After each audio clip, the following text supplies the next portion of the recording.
আজ তোমাদের কেমিস্ট্রি পরীক্ষা ছিল। এই মুহূর্তে সঠিক অ্যান্সারগুলো তোমাদেরকে দেখিয়ে দিচ্ছি। আমাদের বিদ্যালয়ে কেমিস্ট্রি শিক্ষক উনি অ্যান্সারগুলো করে দিচ্ছেন, তোমরা দেখে নাও।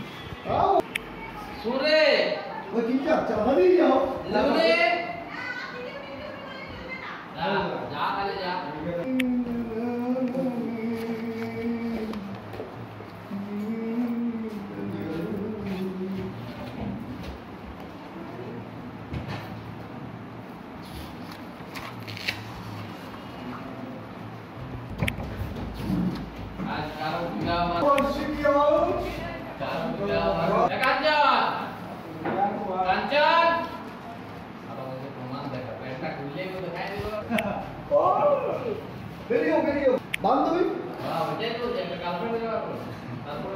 আসলে এই বয়সে আর কেউ আসবে না।